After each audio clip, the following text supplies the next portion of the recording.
예, 또 추가적인 속보 들어왔습니다. 대통령실에서는요, 윤 대통령이 출석 관련 입장을 아직 밝히지 않았고 아직 없다라고 전했습니다.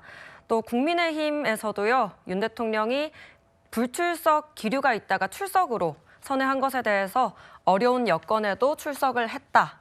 어려운 여건이지만 윤 대통령이 출석을 했다. 이렇게 입장을 밝혔습니다. 예, 김수민 평론가님, 국민의힘 상황 좀 어떨까요, 지금? 네, 국민의힘은 좀 여러 가지로 정리가 필요해 보이는 그런 상황이 아닌가 싶습니다. 네. 사실 윤석열 대통령 측 변호인이라든지 쪽 주장들을 그대로 받아서 쓰다시피 하는 그런 적들이 있었고, 결국에는 뭐 체포적부심에서도 다 드러났지만 체포영장에 법적인 하자는 전혀 없었다라고 하는 점들, 공수처가 뭐 지법이라든지 이런 것들 선택해서 하는 거는 다 재량에 달려 있다는 점, 이런 것들이 서울중앙지법에서 체포적부심을 또 했는데도 똑같은 결과가 나왔거든요. 근데 사실 국민의힘에도 권성동 원내대표, 또 그 권영세 비대위원장 포함해서 법조인 출신들, 기라성 같은 분들이 다 포진을 해 있는데도 계속해서 틀린 해석들을 하고 있다는 점, 이런 것들은 상당히 법조계에서 봤을 때도 굉장히 네. 무리한, 그리고 좀 불명예스러운 일들이었다라고 하는 거고, 이게 결코 이제 당리당략에도 도움이 되지는 않습니다.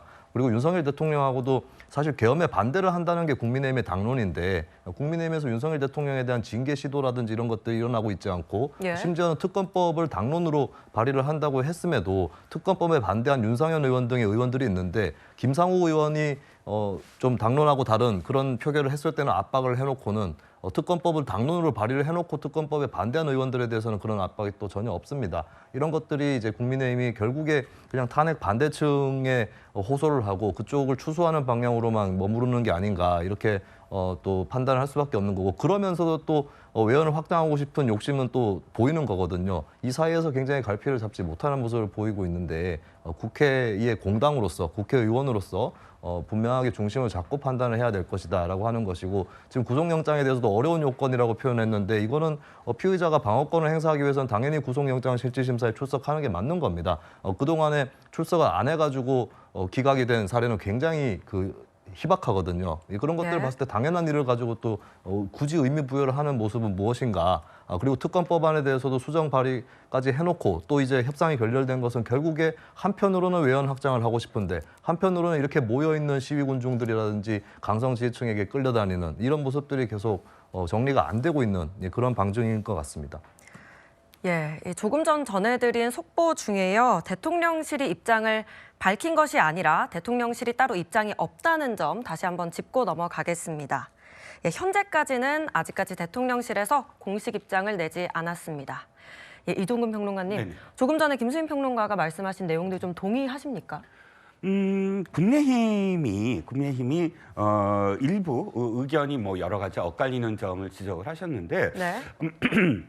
제가 보기에 그 특검법과 관련해서는 사실상 7시간 가까이 지금 협상을 했잖아요. 예. 근데 결렬된 가장 큰 이유가 사실은 정치적인 의도를 서로 너무 많이 갖고 있다는 거 서로 알 거예요. 그 가장 핵심적인 부분이 이거거든요. 하루에 한 번씩 발표하는 것. 그러니까 네. 특검 그 기간 동안 하루에 한 번씩 발표하는 그 상황을 민주당 쪽에서는 아니 박근혜 전 대통령 때 국정농단 특검 때도 그렇게 했는데 사례가 있는데 왜 그걸 받아들이지 않느냐라는 거고, 국민의 입장에서는 그렇게 했기 때문에 사실은 그 다음에 뭐 선거에서도 계속 패배를 하고 완전히 국정농단 적폐 정당으로 완전히 몰려버렸거든요. 그러니까 국민의힘 입장에서 민주당에 지금 요구하는 건 이겁니다.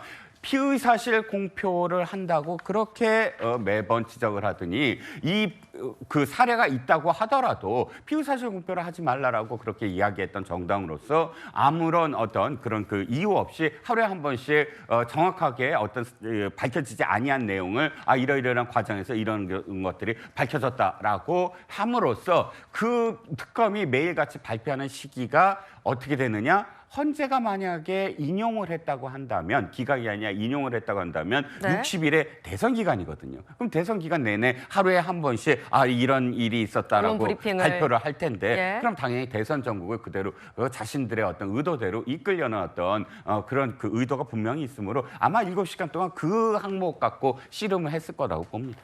네, 지금 서울 서부지방법원 앞에는요, 경찰 인력들이 계속 집결하고 있다고 합니다. 그리고 윤석열 대통령 출석 예고와 관련해서 법원 앞으로 윤석열 대통령 지지자들도 지금 몰려들고 있다고 하고요. 그래서 지금 서부지법에 긴장감이 계속 감돌고 있는 상황입니다.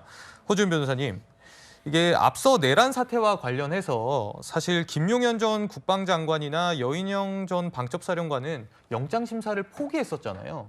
그런데 조주 경찰청장은 반대로 또 영장 심사를 받기도 했고요. 그래서 윤 대통령의 오늘 출석은 앞사례와 좀 비교했을 때 좀 어떻게 봐야 될까요? 영장 실질 심사를 보통의 경우에 포기를 한다라고 하는 것은 변호인까지 모두 들어가지 않는다라고 하면 사실상 구속영장 발부 가능성을 상당히 높게 점칠 수밖에 없는 요소입니다. 예. 말씀드린 것처럼 영장 실질 심사는 피의자가 자신의 권리를 행사하는 자리이기도 합니다.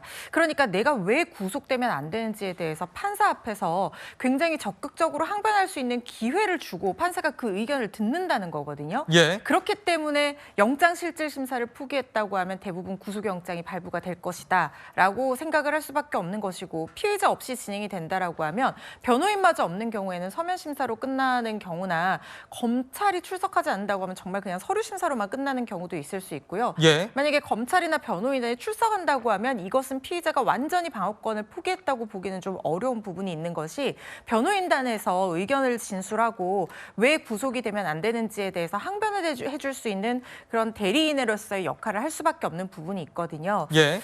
그런데 조지호 경찰청장 같은 경우에는 또 적극적으로 항변을 했지만 어쨌든 구속영장이 발부가 되었죠. 그러니까 피의자가 출석을 해서 항변을 하는 것이 여러 번의 기회를 갖는다는 의미이지, 그 자체로 출석하지 않으면 바로 구속영장이 발부가 되고 출석한다고 해서 발부가 안 되고 이런 것은 아니지만, 그래도 영장으로 구속, 인신 구금의 위기에 처한 피의자가 자신의 구속 가능성을 낮추기 위해서 최선을 다하고 피의자가 직접 호소를 하는 부분에 있어서 판사가 더욱더 귀를 기울여 듣는다는 측면에서는 출석을 하는 거 해서 변소의 기회를 가지고 한 번 더 방어권의 기회를 행사를 하는 것이 결과적으로 보면 유리할 수밖에 없는 측면이 있거든요. 예. 그렇기 때문에 출석이 유리하다고 말씀을 드리는 것이고, 김용현 전 장관 같은 경우에는 본인의 구속을 이미 예감을 했다라는 생각이 듭니다. 예. 영장 실질 심사에 출석을 하지 않는 것은 의미가 여러 가지로 해석이 될 수가 있을 것 같은데, 일단 항의의 표시로 볼 수도 있습니다. 항의요? 예. 그렇죠. 그러니까 이 절차에 내가 응하지 않겠다. 예를 들면 윤석열 대통령이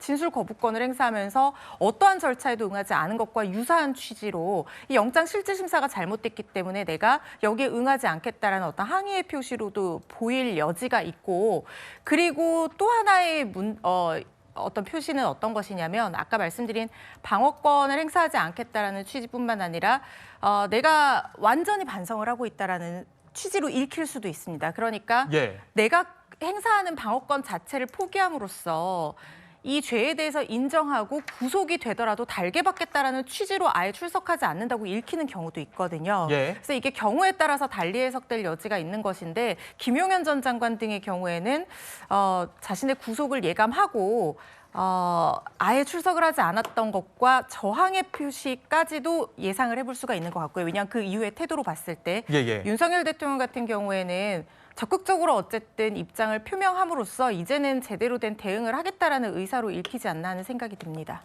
네. 홍 전 의원님, 네. 어제 석동현 변호사가 이제 윤석열 대통령 접견 이후에 이런 얘기를 했습니다. 그러니까 대통령의 배짱이 대단한 것 같다. 그러니까 이제 윤석열 대통령 접견 이후에 좀 상태를 설명한 걸 텐데요. 의원님께서도 좀 여권 이렇게 지도부라든지 의원님들 좀 많이 아시니까 현재 윤 대통령의 좀 상황이라든지 심경과 관련해서도 좀 이렇게 전해 들으신 게 있으신지요? 예, 석동현 말씀을 그 말씀을 그렇게 하시지만 사실은 어떤 천하장사도 지금 구치소에 있으면 정말 그 여러 가지 생각이 들 거 아닙니까? 예. 후회되는 생각도 들 거고 또 분노도 있을 거고 회한도 있을 거고 그렇게 되는데, 특히 윤석열 대통령은 양복 입은 채로 내복도 안 입고 이제 갔기 때문에 구치소에 어떤 추위라든지 그런 게 있기 때문에 굉장히 지금 이제 신경적으로도 그렇고 육체적으로도 복잡하고 좀 어려운 상황입니다. 그럼에도 불구하고 예. 현직 대통령으로서 그리고 또 많은 국민들과 지지자들이 보고 있기 때문에 좀 당당하고 의연한 모습을 보이기 위해서 좀 노력하시는 것이고, 그것을 석동현 변호사가 저런 식으로 좀 표현을 하시는 게 아닌가 생각을 합니다. 네, 김수민 평론가님, 방금 홍 전 의원님 말씀에 동의하십니까? 글쎄요, 뭐 안에 이제 뭐 누구도 볼 수 없는 뭐 안에 있는 사람이 아니면 볼 수 없는 곳에 현재 위치하고 있기 때문에 좀 함부로 짐작할 수는 없을 것 같아요. 악의적인 쪽으로든 뭐 호의적인 쪽으로든 예. 이렇게 보여지는 것인데 일단 이제 뭐 여러 가지 나타나는 걸로 봤을 때는 뭐 그 내부에서 쓰는 운동복 이런 것들로 환복하지 않고 본인이 원래 입고 있었던 정장 차림을 고수하고 있다라고 얘기를 들었는데 그런 부분들이 이제 어느 정도 좀 항의하겠다. 그리고 나는 불복하겠다라고 하는 예. 이 상황에 대해서 인정하지 않는다라고 하는 그런 하나의 또 뜻으로 봐야 될 것 같습니다. 곧 나갈 것이다라고 하는 그런 부분들 이게 다 언론으로는 보도가 되기 때문에 지지자들 입장에서는 곧 나갈 거라고 확신이 있기 때문에 옷을 갈아입지 않는 거 아니겠느냐 뭐 이렇게도 생각을 할 수 있을 것 같고 예. 그런 부분들도 어느 정도는 정치적으로 염두하고 또 하는 것은 아닐까 뭐 이렇게 뭐 이것도 추정입니다만 네, 그렇게 일단 생각을 해보고요. 근데 어쨌든 이제 안에서 어떻게 지내고 계시든 간에 본인이 이제 사실 뭐 대통령은 내란을 일으킬 이유가 없다는 주장을 반복을 하고 있지만 우리 헌법에 보면 내란죄 외환죄에 대해서는 현직 대통령도 기소를 할 수 있도록 돼 있습니다. 이 말인즉슨 대통령은 당연히 내란을 일으킬 수 없는 존재가 아니다라고 하는 거죠. 일으킬 수도 있는 거예요. 그리고 뭐 앞서 아까 말씀 나왔던 것 중에 뭐 최근에 이제 이 현대사에서 내란죄에 일으킨 뭐 대통령이 없다 이런 주장을 어떤 헌법학자분이 하셨다고 하는데 예. 아니 그게 최초의 사례일 수도 있는 것이죠. 그런 일이 전혀 없으라고는 보장이 없는 거고 현재 지금 받고 있는 혐의가 그럼 왜 군인들이 국회 유리창을 깨고 들어갔느냐 그리고 국회의원들이 출입이 실제로 봉쇄가 됐다 이런 부분들 그리고 지금 윤 대통령 말고 장성들이나 조지호 경찰청장이나 다 얘기를 하고 있는 게 체포 지시를 받았다 이런 부분이거든요. 거기에 대해서 충실하게 대답하는 것이 그래도 이 상태에서 대통령으로서 그나마 할 수 있는 최선의 도리가 아닌가. 예, 그 감옥 안에서 지낼 때 그것을 가장 충실하게 준비했는지 안 했는지 그 부분이 오늘 심사에서 드러날 것이다라고 봅니다. 예, 네, 오늘 저는 이제 오늘 윤 대통령이 구속영장 실질심사에 참석하겠다라고 밝힌 것을 윤곽근 변호사가 밝혔잖아요. 그런데 그 대통령의 어떤 뜻에 한 가지 좀 이렇게 눈길을 끈 게 뭐냐면 처음으로 제가 느끼기에는 담화 내용들 중에 실질적으로 지금 자신 때문에 이 구속돼 있는 경찰 또는 뭐 군 또는 지휘부 또는 뭐 또 국방장관 등을 언급을 하면서 거기에 대해서 부당성을 언급한 부분 이게 좀 눈길을 끌어요. 예. 사실 자신의 어떤 그 군 통수권자로서 자신의 행위로 말미암아 또는 자신의 지휘, 자신의 지시로 말미암아 구속이 돼 있다라고 이렇게 여겨지는 건 너무 당연한 건데 지금 윤 대통령의 어떤 지금까지 자신의 생각을 밝히는 과정에서 김용현 전 국방장관과 약간 좀 의견이 다른 부분들 이런 게 노정이 되면서 대통령이 자신의 어떤 행위 때문에 지금 구속돼 있는 또는 재판을 받게 될 지휘관들에 대해서 너무 신경을 안 쓰는 게 아니냐 도리어 뭐 대질신문에서 서로 다른 얘기를 하는 게 아니냐 이런 우려나 혹은 추측이 나왔거든요. 그런데 오늘 이렇게 언급을 함으로써 앞으로 실질심사를 받거나 할 때 대통령이 자신이 책임이 있다. 자신의 물론 이것이 내가 부당하다, 불법이다라고 밝히진 않겠지만 자신이 모든 어떤 군 통수권자로서의 그런 어떤 지시였다라는 그런 태도를 아마 태도로 지금 이 영장 실질심사에 임하겠다라는 그런 내용이 아닌가 싶습니다. 예, 홍 전 의원님 그런데 출석으로 입장을 선회한 거에 대해서 좀 구속 가능성을 실제로 우려한 게 아니냐는 분석도 있거든요. 이 분석은 어떻게 보십니까? 예, 그렇죠. 아무래도 좀 적부심이라든지 이런 것들이 좀 기각이 됐고 특히 관련된 뭐 군이나 경찰청장도 구속된 상황에서 그런 어떤 우려가 없을 수는 없습니다. 그럼에도 불구하고 제가 말씀드리고 싶은 게 이제 이게 목적범이라는 게 사실 입증하기가 굉장히 쉽지 않습니다. 예를 들면 제가 2023년도 법 개정을 할 때 산업기술 유출을 하는 어떤 그런 게 있는데 2020년도부터 2023년 상반기까지 검찰에서 기소한 것 중에 그 법원에서 그 목적범으로 유출을 할 목적범으로 이제 유죄 판결을 받은 게 당시에 제가 법원 행정처로부터 자료를 보니까 6%였습니다. 그러니까 굉장히 쉽지 않고 그리고 또 대법원 판례 폭동이라는 어떤 존재는 군 단위 이상의 일정 지역의 어떤 행정권이나 이런 거를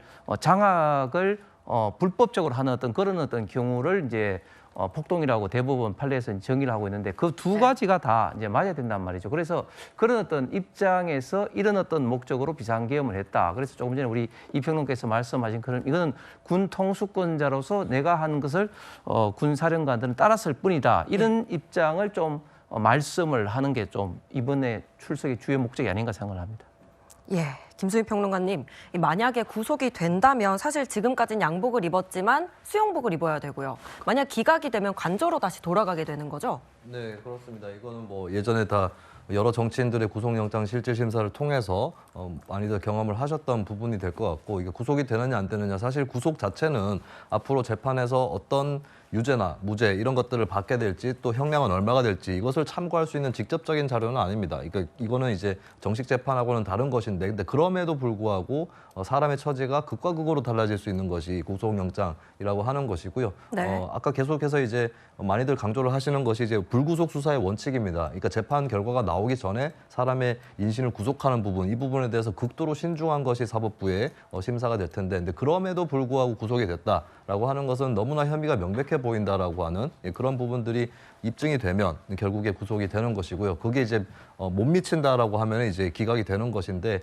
그 사이에서 이제 기로에 서 있는 것이고, 아마 저는 사실 이 판사 제 개인적인 소견으로 뭐 치부해도 뭐 어쩔 수 없겠지만, 네. 제가 봤을 때는 법관 입장에서는 이게 크게 어려운 그런 판단은 아닐 것으로 보여지는 거거든요. 예. 왜냐하면 사실 거의 뭐 현행범에 가까운 그런 상황인 거고, 만약에 과거에 지나간 부패 범죄라든지 이런 것들의 경우는 증거를 인멸할 가능성도 실제로 있고, 실제로 인멸을 했더라도 그걸 알아채지 못할 가능성이라든지 이런 것들까지 포함하면 상당히 좀 판단이 까다롭습니다. 근데 이번 사건은 이제 사건의 줄거리가 그렇게 복잡한 것은 아니고, 그리고 법리적인 쟁점, 그리고 목적범에 대해서 아까 이제 홍석준 전 의원 얘기를 하셨는데, 목적범 부분뿐만 아니라 저는 이제 이게 기수범이냐 미수범이냐 그나마 쟁점이 형성될 수 있는 게 그 정도라고 보거든요. 근데 예. 그런 것들은 사실 결국에 본격 법정에서 판가름이 날 것이고, 근데 그것보다는 이제 굵직한 사건의 줄거리, 그리고 윤석열 대통령이 직접적으로 본인의 혐의에 대해서 반박이 제대로 되는 것이 지금 거의 없는 상태이거든요. 그러면 왜 군대가 국회 안으로 침투를 했는데 그걸 빼라는 지시를 하지 않았는가, 이런 부분들, 그러니까 소극적으로 좀 무죄 추정에 가깝게 굉장히 느슨하게 질문을 할 수 있는 부분에 대해서도 본격적인 반론이 없기 때문에 새로운 논리가 제시되지 않는 이상은 좀 이 구속영장 심사 결과도 네. 예측이 좀 쉬운 것이 아닌가 그렇게 보여집니다. 네, 지금 현재 시각 1시 18분입니다. 오후 2시 영장 심사니까 지금까지 40분 정도 남았습니다. 그런데 아직까지 서울구치소에서는 출발을 하진 않은 모습인 것 같고요. 지금 서울 서부지방법원에서도 여전히 취재진들이 포토라인을 치고 대기하고 있는 모습입니다. 허주윤 변호사님, 이게 지금 40분밖에 남지 않았어요. 물론 보통 통제를 하게 된다면 20분 만에 도착을 하겠지만 뭐 상당 부분 절차는 마무리된 걸로 보이는데, 혹시 영장 심사를 앞두고 지금 막바지 좀 어떤 절차를 진행 중인 걸까요? 일단 보통 영장실질심사를 하기 전에 피의자와 변호인이 30분에서 1시간 정도 먼저 와서 영장실질심사의 내용에 대해서 서로 일단 변호인이 주로 피의자에게 설명을 해주고 절차에 대해서 알려준 다음에 그 내용에 대해서 앞으로 어떻게 실질심사에 들어가서 어떻게 변론할 것인지에 대한 전략을 공유하고 약간의 또 마음도 가라앉히고 뭐 이런 시간을 가집니다. 그런데 윤석열 대통령은 검사 출신이잖아요. 그러니까 이 절차에 대해서 사실상 누구보다도 더 잘 알고 있을 것이기 그렇겠죠. 때문에 이러한 어떤 설명 같은 것들이 필요하지는 않은 상황으로 보여서, 만약에 지금 출발해서 뭐 임박해서 2시에 임박해서 온다고 하더라도 변호인과의 충분한 교감 정도만 있다면 아마 있을 것 같아요. 왜냐하면 계속해서 접견을 해왔던 것으로 알고 있기 때문에. 오늘 오전에도 또 접견이 그렇습니다. 있었죠. 그래서 이 내용들은 어느 정도 정리가 돼서 실질심사 전에 따로 변호인단과 뭔가 의견을 교환할 것 같은 그런 상황은 아닌 상황으로 보이거든요. 예. 그래서 사실 뭐 임박해서 들어와서 바로 저도 서부지방법원에 많이 출석을 합니다만은 이 지하주차장으로 우회전해서 바로 들어갈 수 있는 길이 있어요. 예. 그러다 보니까 만약에 지하주차장으로 들어간다고 하면 바로 영장실질심사를 하는 법정으로 올라갈 가능성이 있고 이미 경호처에서 아마 대통령이 움직이는 동선에 무엇이 있는지 경호처에서 미리 가서 확인을 해야 됩니다. 그렇기 때문에 동선이나 이런 것들도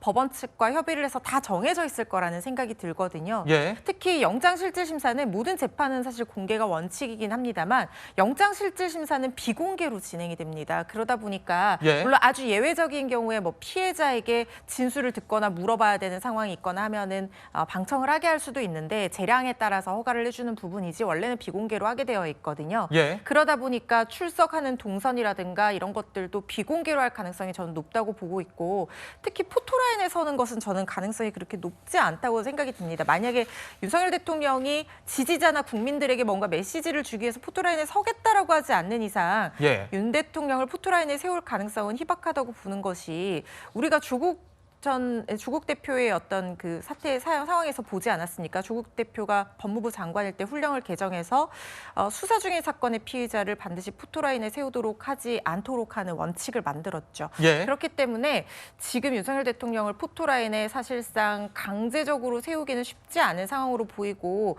이걸 뭐 재량에 따라서 알 권리를 충족하는 경우에는 세울 여지도 있겠습니다만 지금 상황에서 현직 대통령이 사상 초유의 상황으로 구속영장 실질심사에 출석을 하는데 본인이 강력하게 거부하는데 포토라인에 세운다는 것도 상당히 부담이 될 수밖에 없는 일이라는 생각이 들거든요. 예. 그래서 아마 제 생각에는 시간이 임박해서 왜냐하면 취재 열기가 뜨거울 거라는 것을 예측을 하고 있을 거기 때문에 좀 시간이 임박해서 출석을 해서 바로 영장 실질심사가 진행되는 법정으로 들어가는 수순이 되지 않을까 하는 생각은 듭니다. 네, 지금 3분할 화면이 나가고 있는데요. 위쪽은 광화문에서 윤석열 대통령 지지자들의 집회가 열리고 있고 왼쪽은 서울구치소, 오른쪽은 서울 서부지방법원의 모습입니다. 지금 40분 정도도 안 남았는데요. 영장심사까지. 허주연 변호사님께 하나 더 여쭤보고 싶은 부분은 만약 정말 임박해서 도착한다면 지금 서부지법 앞에서 지금 들어온 속보에 따르면 대통령 지지자들이 도로를 일부 점거했고 또 경찰에서는 인도로 복귀해달라고 지금 방송을 하고 있다고 하는데 정말 임박해서 도착을 하다가 좀 늦게 되면 혹시나 좀 불이익이나 이런 부분은 없습니까? 그럴 것 같지는 않습니다. 원래는 영장 실질심사가 평일에는 오전과 오후에 이렇게 잡혀 있고 예. 주말에는 오후 2시나 3시에 잡혀 있는 경우들이 대부분이거든요. 그런데 지금 그러니까 지금 한 사람만 영장실질심사라는 게 아니라 일반적인 경우에는 여러 사람이 있기 때문에 가서 순번을 받게 되는데 좀 늦는다고 하더라도 오는 중이고 이런 것들을 다 상황을 재판부에 어느 정도 인지를 하고 연락을 미리 한다든가 하면 그렇군요. 네, 충분히 뭐 아주 늦게 되지 않는 이상은 어느 정도는 여유를 주고 출석을 할 수 있도록 재판부에서도 조정을 좀 해주는 그런 측면이 있고 예. 특히 지금 대통령이 출석한다는 것은 누구나 지금 언론 보도로 다 알려진 상황이기 때문에 뭐 특히 구치소에서 호송 차량을 통해서 오고 있는 상황이잖아요. 그래서 뭐 중간에 도주의 우려나 이런 게 있는 상황으로 보이지는 않기 때문에 법원으로서도 어느 정도는 여유를 두고 이런 상황들을 다 알고 있기 때문에 기다려서 진행을 하지 않을까 하는 생각이 듭니다. 예, 오늘 영장 심사는 차은경 부장판사가 맡게 됩니다. 김수인 평론가님, 이 차은경 부장판사는 좀 어떤 분입니까? 네, 사실 이제 좀 조심스럽습니다. 이런 말씀 드리기요. 왜냐하면 이제 지난 판결을 이력을 해서 판사의 성향을 좀 자칫하다가 재단하는 그런 우가 있기 때문에 그런 부분들은 좀 감안을 하시고 저도 이제 언론인으로서 신경을 쓰고 얘기를 해야 될 부분이고 예. 시청자분들도 좀 신경을 써주셨으면 좋겠고요. 근데 여러 판결들을 보면 일단 알려진 판결들은 좀 상식적인 판결들이 많습니다. 뭐 이런저런 정치적 사건들도 있긴 있었는데 사실 그리고 어떤 분들이 이제 이재명 대표의 측근인 정진상 씨에 대해서 이제 구속적부심을 기각했다라는 부분에 주목하시는 분도 계실 텐데 사실 구속적부심을 기각했다는 거는 이제 정진상 씨의 요청이 받아들여지지 않았다라는 뜻이죠. 근데 그걸 가지고 이제 이거를 정치 성향으로 재단해서는 안 된다. 그러니까 구속적부심이라고 했을 때는 구속이 됐는데 그것이 정당한가 이것을 묻는 것이거든요. 네, 근데 그게 이제 아니었다라고 하는 정도의 어떤 평이한 판결이었다 이렇게 봐야 될 것 같습니다.